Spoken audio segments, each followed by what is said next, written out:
Hello दोस्तों, उगिन में हूँ आपका अपना मिस्टर डार। आज जो मैं आपके लिए कहानी लाया हूँ उसे सुन के आपके रोंगटे खड़े हो जाएंगे। आज जो ये कहानी है ये आयशा की आप बीती है जिन्होंने ये कहानी हमारे साथ शेयर की है। अगर आपके पास भी ऐसी कोई घटना हुई हो तो आप हमें बता सकते हैं। तो चलिए कहानी सुनते हैं आयशा के पॉइंट ऑफ व्यू से। तो दोस्तों अपने कानों में ईयरफोन ठूस लीजिए और आयशा की आप बीती को सुनिए। आयशा की आप बीती। मेरा नाम आयशा है और ये मेरी जिंदगी की वह रात है जिसे मैं कभी नहीं भूल सकती। यह किसी की कहानी नहीं, यह मेरी आप बीती है। हम 3 दोस्त थे। मैं, रोहन और मीरा। कॉलेज की छुट्टियां थी और रोहन को एडवेंचर का शौक था। उसने हमें एक पुरानी वीरान कोठी के बारे में बताया। कालकूट की कोठी शहर से बहुत दूर एक घने जंगल के किनारे पहाड़ियों में थी। रोहन ने चुनौती दी कि अगर हम डरते हैं तो रहने दें। मैं मान गई और मीरा हिचकिचाई पर तैयार हो गई। शुक्रवार की शाम को हम जीप में निकले। जैसे जैसे हम शहर से दूर होते गए, सड़क पतली और पेड़ घने होते गए। सूरज ढल चुका था और एक अजीब खामोशी थी। रात के लगभग 11 बजे हम उस जगह पर पहुंचे। कोठी ऊंची पत्थरों की दीवारों के पीछे खड़ी थी। रोहन ने जंग लगा हुआ बड़ा दरवाजा खोला। एक कर्कश भयानक आवाज आई जिसने सन्नाटे को चीर दिया। जैसे ही हमने अंदर कदम रखा, हवा एकदम ठंडी हो गई।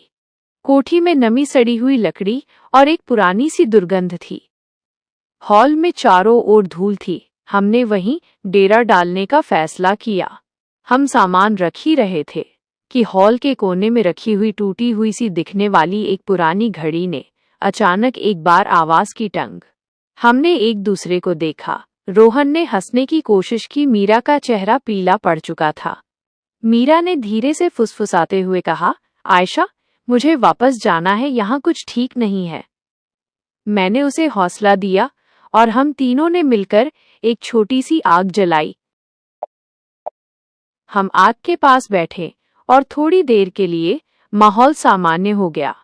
हमने अपने फोन में गाने चलाए ताकि खामोशी टूट जाए। रात लगभग 1 बजे जब हम सोने की तैयारी कर रहे थे तभी एक अजीब चीज हुई। जीप की हेडलाइट्स जो हमने बाहर छोड़ दी थीं झपझपाई और फिर पूरी तरह बुझ गईं। उसी क्षण हमारा स्पीकर भी बैटरी खत्म होने की तरह धीमा हुआ और फिर चुप हो गया। कोठी में एक गहरा घिनौना सन्नाटा पसर गया जो कानों में चुभने लगा। हम तीनों एक दूसरे के करीब सोए। मैं थकी हुई थी इसलिए मुझे जल्दी नींद आ गई। तकरीबन 3 बजे मेरी आंख खुल गई। मुझे लगा जैसे कोई मेरे कान के पास फुसफुसाया हो, लेकिन कोई शब्द सुनाई नहीं दिया। मैं उठी और हॉल में देखा। रोहन और मीरा गहरी नींद में थे। बाहर चांदनी थी जो टूटी हुई खिड़कियों से अंदर आ रही थी। तभी मुझे लगा कि हॉल के दूसरे छोर पर जहां सीढ़ियां ऊपर जाती हैं वहां एक परछाई हिल रही थी। वो परछाई बहुत लंबी थी, पतली और अजीब तरह से टेढ़ी थी, जैसे कोई दीवार से चिपका हुआ हो। मैंने अपनी आंखें मली। वो परछाई वहां नहीं थी। लेकिन फिर मैंने उसे सुना और मेरे हाथ पैर ठंडे पड़ गए। हॉल के बीचों बीच जमीन से उठकर आती हुई एक धीमी डरावनी आवाज। ये किसी बच्चे के रोने या गाना गाने जैसी नहीं थी, बल्कि जैसे कोई छोटा बच्चा बहुत ही खराब तरीके से किसी वयस्क की खराब तरीके से किसी वयस्क की नकल करने की कोशिश कर रहा हो। वह आवाज, वह मेरा नाम ले रही थी, आयशा, आयशा। मेरी रीढ़ की हड्डी में एक ठंडी लहर दौड़ गई। मैं हिल भी नहीं पाई। मैंने कंबल अपने मुंह तक खींचा और अपनी आंखें कसकर बंद कर लीं। मैं बस यही प्रार्थना कर रही थी कि बस किसी तरह सुबह हो जाए। मैंने खुद को यकीन दिलाया कि ये सिर्फ एक सपना है। जब मैं अगली सुबह उठी तो मैंने ये बात किसी को नहीं बताई। मुझे लगा कि ये मेरे दिमाग का वहम था। सूरज की रोशनी देखकर थोड़ा सुकून मिला, लेकिन कोठी के अंदर का डर जस का तस था। दूसरे दिन हम कोठी के अंदर घूम रहे थे अपने डर को भगाने के लिए। रोहन को दूसरे कमरे में धूल के ढेर के नीचे एक चीज मिली, एक छोटा जंग लगा हुआ संगीत बक्सा। उसने उसे उठाया। देखो कितना पुराना है। रोहन ने जबरदस्ती उसका ढक्कन खोला और उसमें एक चाबी घुमाई और वो बजना शुरू हो गया। ये किसी लोरी की धुन थी, लेकिन इस तरह से बेसुरी और घिसी हुई कि कानों को चुभने लगी। धुन सुनकर मीरा चीख पड़ी और बक्सा रोहन के हाथ से फिसलकर जमीन पर गिर गया और वो बंद हो गया। शाम होते होते मीरा बहुत बेचैन हो गई थी। उसने कहा कि जब वो बाथरूम में थी तो उसने सुना कि कोई बाहर से उसका नाम मीरा कहकर पुकार रहा था। उसने मुझसे कहा, उस आवाज में एक अजीब सी घुटन थी, जैसे किसी को जबरदस्ती बोलने पर मजबूर किया जा रहा हो। मैंने उसे गले लगाया और कहा कि वो बस थकी हुई है। लेकिन फिर मैंने देखा, जब मीरा सोने चली गई तो मैंने अपनी टॉर्च नीचे जमीन पर चमकाई और मुझे दिखाई दिए छोटे छोटे कीचड़ भरे पैरों के निशान। वे रोहन या मीरा के नहीं हो सकते थे। वे निशान मीरा के बिस्तर के पास से शुरू हुए थे और सीढ़ी की ओर जा रहे थे, बस अचानक वहीं खत्म हो गए जहां एक टूटी हुई दीवार थी। मैंने उन्हें तुरंत मिटा दिया। मैं नहीं चाहती थी कि मीरा या रोहन इसे देखें। मैं समझ गई थी कि ये महज एक पुरानी इमारत नहीं है, ये एक घात है। वो दूसरी रात थी। हम तीनों पूरी तरह से सहमे हुए एक दूसरे से सटकर बैठे थे। हमने रात को जागने का फैसला किया। बाहर हवा तेज हो चुकी थी और खिड़कियों के शीशे बज रहे थे। तकरीबन 2:30 बजे हमें एक आवाज सुनाई दी जिसने मेरा दिल मुट्ठी में कर दिया। आयशा, आयशा, दरवाजा खोलो। ये आवाज ठीक रोहन जैसी थी, एकदम रोहन की आवाज, लेकिन रोहन मेरे ठीक बगल में बैठा था और वो भी नींद में था।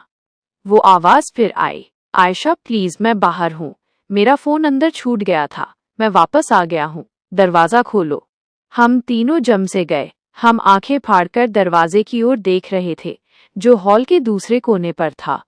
आवाज अब रोने जैसी हो गई थी। रोहन के अंदाज में गिड़गिड़ाने लगी, यार प्लीज दरवाजा खोलो, मुझे ठंड लग रही है। रोहन हूँ मैं, तुम्हारा रोहन। असली रोहन जाग चुका था। वह भी यह सुनकर पूरी तरह कांप रहा था। वह अपने ही शरीर की, अपनी ही आवाज को बाहर से सुनकर पागल होने लगा। वो चिल्लाया, कौन है बे, कौन है? यहाँ कोई नहीं है। और फिर वो आवाज, दरवाजे के पीछे की आवाज, वो अचानक बदल गई। वो इंसान की आवाज नहीं थी। ये एक गहरी खराश वाली जोरदार आवाज थी जो रोहन की चीख की नकल कर रही थी, और फिर उसके साथ ही एक गीली भयानक सी हंसी, जैसे कोई हमारी चीखों से खेल रहा हो। रोहन दरवाजे की तरफ दौड़ा, लेकिन तभी हमने देखा दरवाजे का हैंडल वो धीरे धीरे नीचे की ओर मुड़ने लगा। मीरा ने अचानक मेरे हाथ को भींच लिया और उसकी आंखें फर्श पर पड़े। संगीत बक्से पर थीं। वो बक्सा जो जमीन पर गिरा था वो फिर से बज रहा था।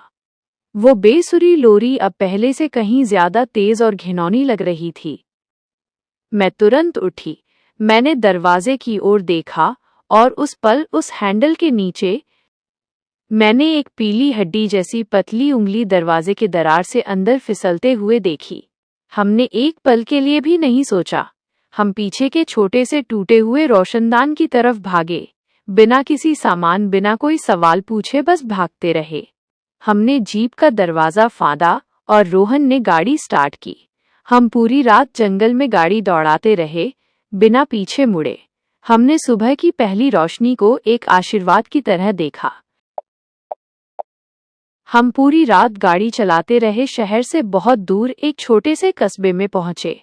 वहां हमने एक पुराना सा मोटल देखा जो साफ सुथरा लग रहा था। हमने वहां एक कमरा किराए पर लिया। सूरज की रोशनी में हमें लगा कि हम बच गए हैं। हमने राहत की सांस ली और पहली बार हमने एक दूसरे से बात की। हमने तय किया कि हम उस भयानक रात को कभी याद नहीं करेंगे। रोहन ने दरवाजा लॉक किया। मीरा बिस्तर पर गिर गई और मैं खिड़की के पास खड़ी थी। मैं खुद को सुरक्षित महसूस करने की कोशिश कर रही थी। तभी मेरी नज़र जीप पर पड़ी। रोहन ने दरवाजे पर तेजी से लॉक लगाया, लेकिन मैंने देखा कि जीप की पिछली सीट पर कीचड़ के निशान थे। वही छोटे छोटे पैरों के निशान जो मैंने कोठी की जमीन पर देखे थे। मेरा दिमाग सुन्न हो गया। हम दरवाजा बंद करने की कोशिश कर रहे थे, लेकिन वो चीज पहले ही हमारे साथ आ चुकी थी। मैंने रोहन को बुलाया। रोहन ने मेरी बात पर यकीन नहीं किया। उसने कहा, तुम अब भी सदमे में हो। लेकिन मैं जानती थी वो चीज हमारे साथ कमरे के अंदर थी और अब ये रात शुरू होने वाली थी। रोहन ने मेरी बात अनसुनी कर दी, लेकिन कमरे के अंदर की हवा अचानक बहुत तेजी से ठंडी हो गई। बाहर गर्मी थी, लेकिन उस कमरे में हमें अपनी सांस की भाप दिखाई देने लगी। मीरा पहले से ही डरी हुई थी। उसने खुद को कंबल में कस लिया और रोहन से कहा, यहाँ से निकलो, अब मुझे बहुत डर लग रहा है। रोहन ने घबराकर हीटर चलाने की कोशिश की, लेकिन वो काम नहीं कर रहा था। वो ठंडी हवा हमें जकड़ रही थी। मैंने कहा, रोहन, तुम क्यों नहीं समझ रहे हो? वो कोठी की चीज यहाँ है, वो हमें यहाँ तक ले आई है। रोहन ने गुस्से में कहा, आयशा बस करो, तुम हमें पागल कर दोगी, ये सब तुम्हारी कल्पना है। जैसे ही उसने ये कहा, दीवार पर दरवाजे के ठीक पीछे 3 धीमे खटखटाहट की आवाज आई। टक टक टक। रोहन तुरंत चुप हो गया। हमने एक दूसरे को देखा। ये आवाज किसी दरवाजे के खटखटाने की नहीं थी, बल्कि अंदर की दीवार से आ रही थी, जैसे कोई अंदर से ही हमें थपथपाकर इशारा कर रहा हो। रोहन ने पूछा, कौन है? ये दरवाजा बंद है, कोई नहीं है। तभी हमें बिस्तर के नीचे से एक पतली घिसटने की आवाज सुनाई दी। मीरा ने चीखकर पैर ऊपर खींच लिए। रोहन तुरंत बेड से नीचे झुका और टॉर्च मारी, लेकिन वहां कुछ नहीं था सिवाय धूल और पुरानी लकड़ी के। जब रोहन सीधा हुआ तो उसके कान के पास बहुत धीमा फुसफुसाहट हुई, इतनी नजदीक कि हवा का एहसास हुआ।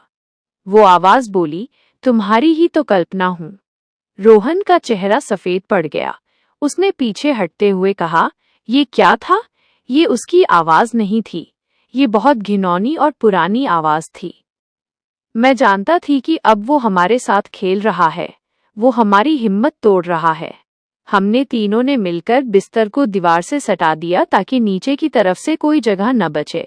हम जानते थे कि बाहर निकलना अब और खतरनाक हो सकता है। हमने फैसला किया कि हम जागते रहेंगे और अगली सुबह होते ही भाग जाएंगे। लेकिन वो रात बहुत लंबी होने वाली थी। हमें नहीं पता था कि सुबह हम देख भी पाएंगे या नहीं। क्या आप? हम बिस्तर पर दीवार से सटकर बैठे थे। एक पुरानी मेज लैंप जल रही थी, जो कमरे में हल्की पीली रोशनी दे रही थी। हम 3 थे और हम जानते थे कि हमारे अलावा कोई चौथा भी इस कमरे में मौजूद है। मीरा कांप रही थी। वो रोहन के कंधे पर सिर रखकर लगातार बुदबुदा रही थी। उसकी आंखें छत को घूर रही थीं।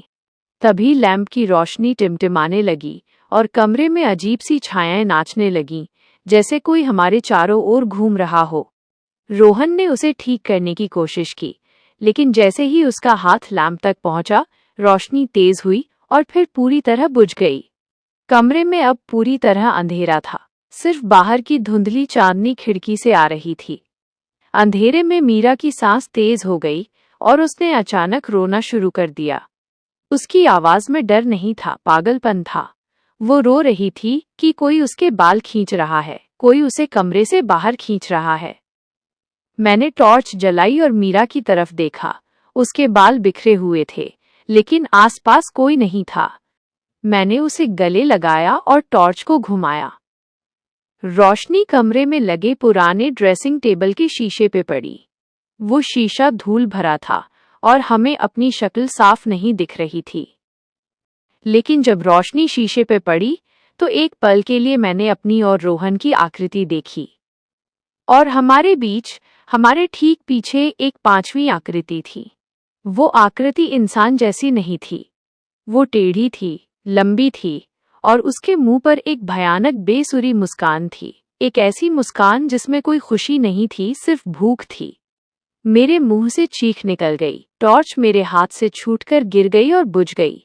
जब रोहन ने दूसरी टॉर्च जलाई और वापस शीशे की तरफ देखा तो वहां सिर्फ धूल और हमारा धुंधला अक्स था। रोहन ने पूछा, क्या हुआ आयशा? तुमने क्या देखा? मैं बोल नहीं पाई। मैंने सिर्फ इशारे से मीरा को उठाया और कहा, हमें बाथरूम में छिपना होगा, अब यहाँ रुकना खतरा है। हम जानते थे कि वो हमें कहीं भी चैन से नहीं बैठने देगी। वो हमसे अकेले बात करना चाहती थी। वो हमें एक दूसरे से अलग करना चाहती थी। हम छोटे से गंदे बाथरूम में घुस गए। रोहन ने दरवाजा अंदर से बंद किया। ये कोठी जितनी भयानक जगह नहीं थी, लेकिन डर यहाँ 100 गुना बढ़ चुका था, क्योंकि हम जानते थे कि वो हमारे साथ है। बाथरूम में सिर्फ एक छोटी खिड़की थी जिस पर जाली लगी हुई थी और एक टूटा हुआ शीशा। हम फर्श पर बैठ गए। मीरा पूरी तरह सदमे में थी। वो बस कांप रही थी और कुछ बोल नहीं पा रही थी। हम तीनों ने एक दूसरे को कसकर पकड़ रखा था ताकि कोई अकेला न पड़ जाए। लेकिन वो चीज कमरे में नहीं थी, वो हमारे साथ बाथरूम में थी। बाथरूम के नल से अचानक बर्फ जैसा ठंडा पानी टपकना शुरू हो गया, जैसे नल के अंदर कोई रो रहा हो। पानी की हर बूंद जमीन पर गिरकर एक तेज और कर्कश आवाज कर रही थी, टप टप टप। उस आवाज में मुझे लग रहा था जैसे कोई हमारे बचने के हर प्रयास का भद्दा मजाक उड़ा रहा हो।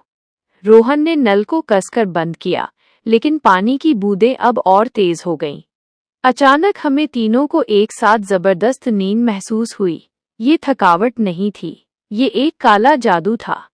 मेरी आंखें भारी होने लगी। मैंने रोहन को चिकोटी काटी, लेकिन मेरी उंगलियों में जान नहीं थी। मैं सोने लगी और फिर शुरू हुआ सबसे भयानक अनुभव। मैंने आंखें खोली, लेकिन मेरा शरीर लकवाग्रस्त था। मैं हिल नहीं सकती थी। मैं बाथरूम की छत को देख रही थी और मुझे लगा कि मेरे ऊपर अंधेरे की एक चादर लदी हुई है। मेरे सीने पर भारी दबाव पड़ने लगा। मेरी सांस पूरी तरह रुकने लगी।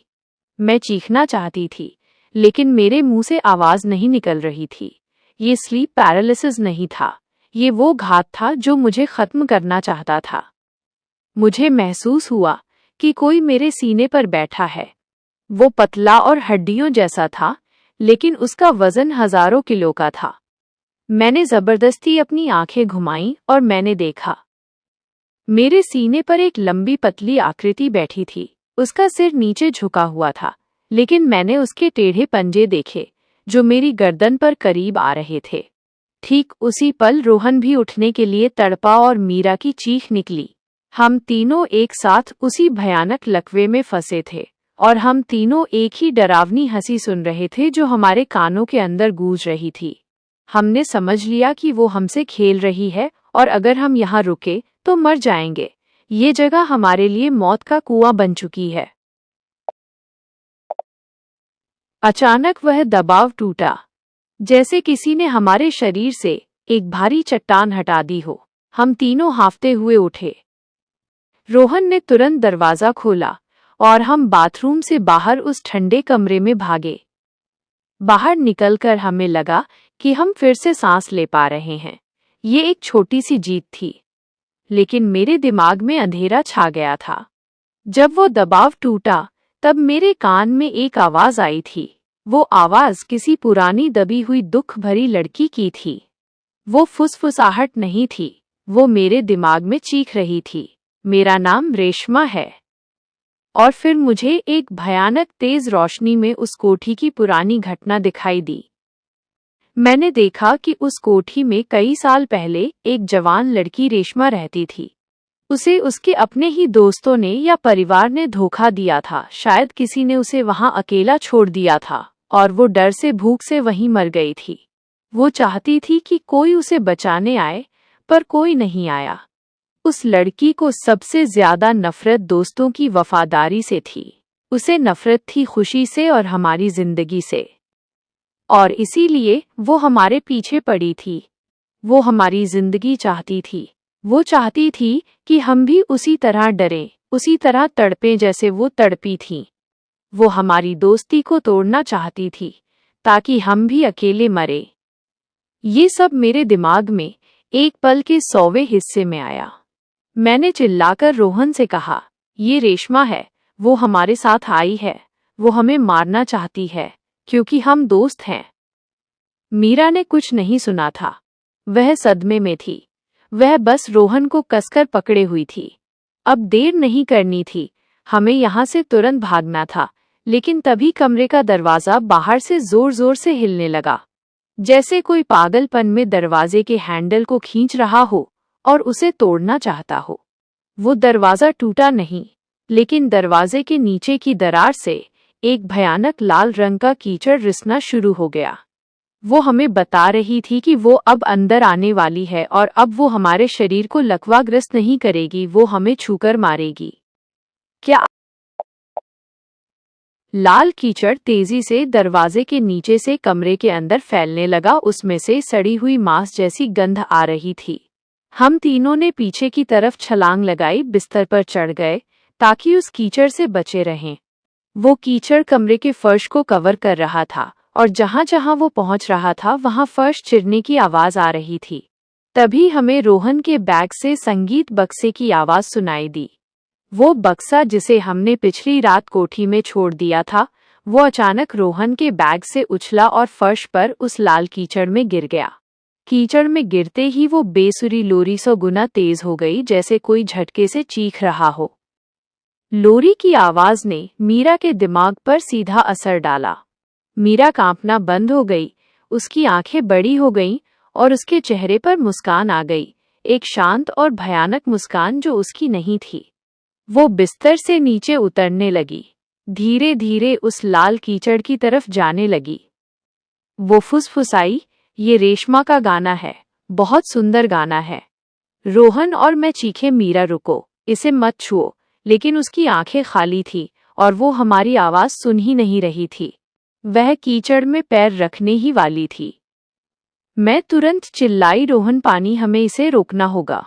रोहन ने तुरंत बाथरूम से पानी की बाल्टी ली और उस कीचड़ और संगीत बक्से पर तेजी से फेंक दी। जैसे ही ठंडा पानी उस लाल कीचड़ पर पड़ा, कीचड़ उबल गया और भाप बनकर ऊपर उठा। उसमें से एक काली और असहनीय चीख निकली।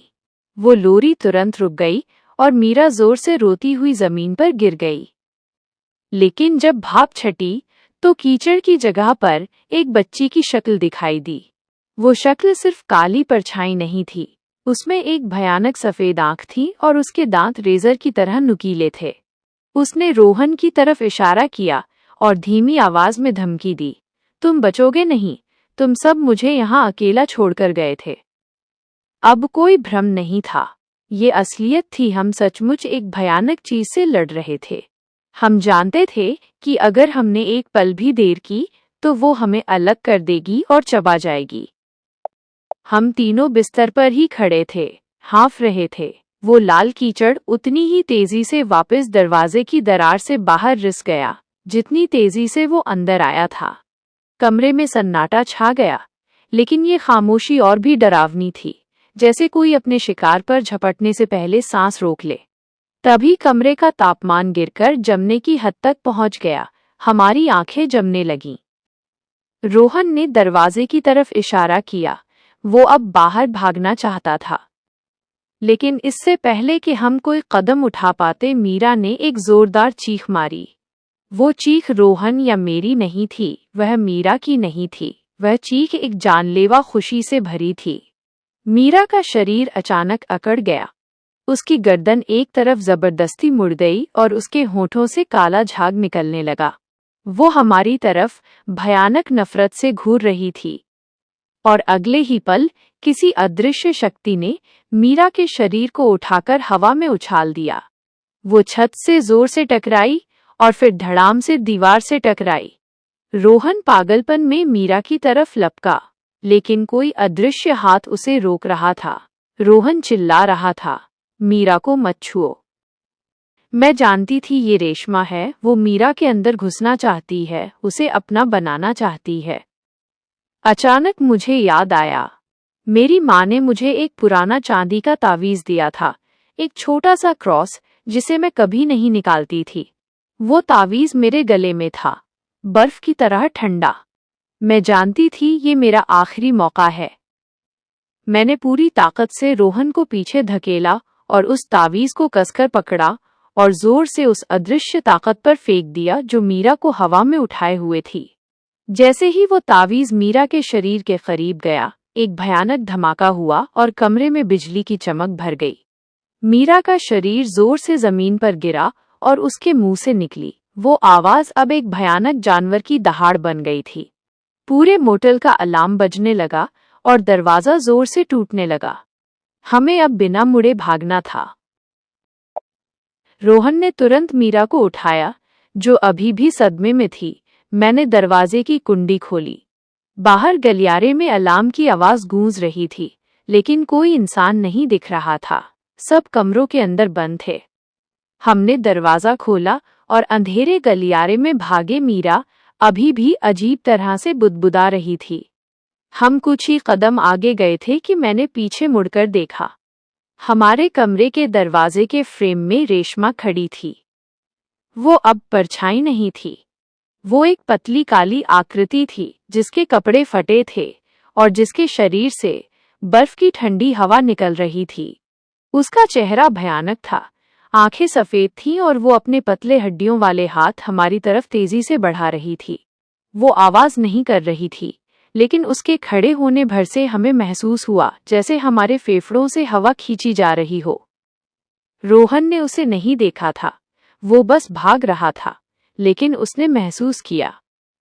उसने चिल्लाकर कहा, वह हमारे पीछे है, तेज भागो। हम जीने की तरफ दौड़े। जीना नीचे लॉबी में जा रहा था। जैसे ही हम जीने पर पहुंचे, ऊपर से एक जोरदार पटपटाहट की आवाज आई, जैसे कोई बहुत तेज नाखूनों के साथ नीचे उतर रहा हो। हमने ऊपर की तरफ देखा। वहां अंधेरा था, लेकिन आवाज हमारे ठीक ऊपर आ रही थी।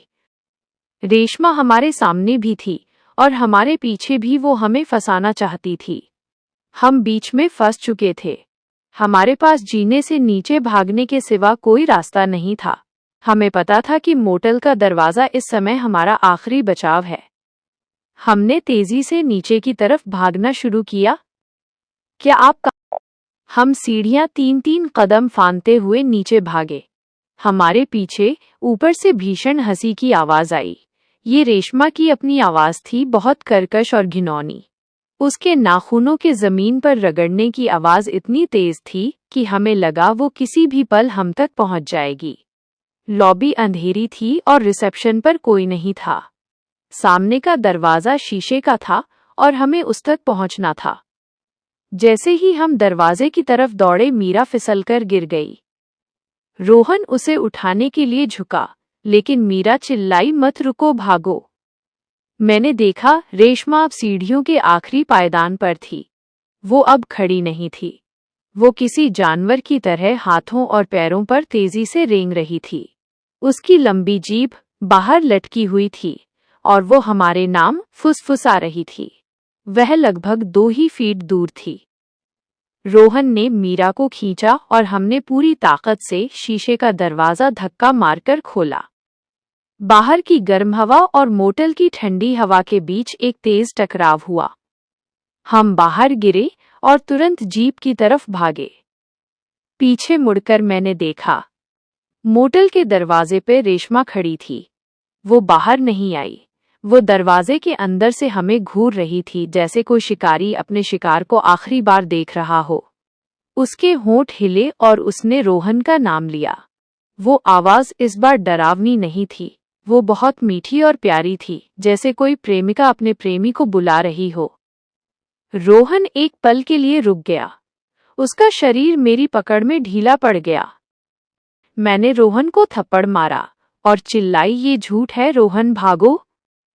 हम जीप में कूदे और रोहन ने बिना सोचे समझे चाबी घुमाई। गाड़ी स्टार्ट हुई और हम उस कस्बे से उसी रफ्तार से बाहर निकले जिस रफ्तार से हम पिछली रात कोठी से भागे थे। हम जानते थे कि हमने इस बार भी शायद सिर्फ रात को टाला है, हराया नहीं। क्या आप कहानी का अंतिम भाग सुनना चाहेंगे? हम सुबह होने से पहले ही शहर पहुंच गए। हमने मीरा को उसके घर छोड़ा और रोहन ने मुझे घर छोड़ा। हमने एक दूसरे को देखा और बिना कुछ कहे हम दोनों जानते थे कि हम तीनों हमेशा के लिए बदल चुके हैं। हम इस बारे में कभी बात नहीं करते। हमने सबको बताया कि हमने एक बुरा अनुभव लिया और जल्दी लौट आए। मीरा अब भी रात को अकेले सोने से डरती है और रोहन अब पहले जैसा हंसमुख नहीं रहा। वो हमेशा खामोश और सतर्क रहता है।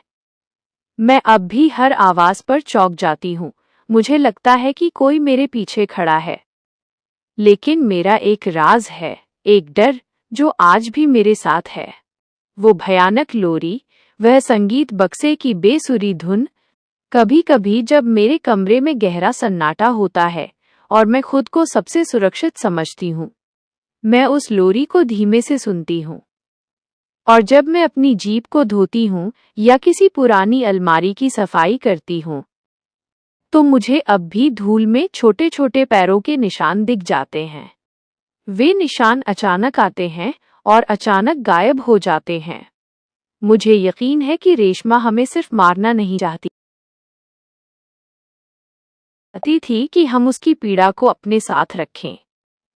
और उसने जीत हासिल कर ली है। वो मेरे साथ है। वो अब मेरे अंदर कहीं छिपी हुई है और वो बस सही समय का इंतजार कर रही है। ये मेरी आप बीती है जो मैंने आपको सुनाई। चैनल निष्कर्ष। तो दोस्तों, ये थी आयशा की भयानक आप बीती, जिसे सुनकर मेरी भी रूह कांप उठी है। ये कहानी मिस्टर डार चैनल पर आपके साथ बांटी गई है।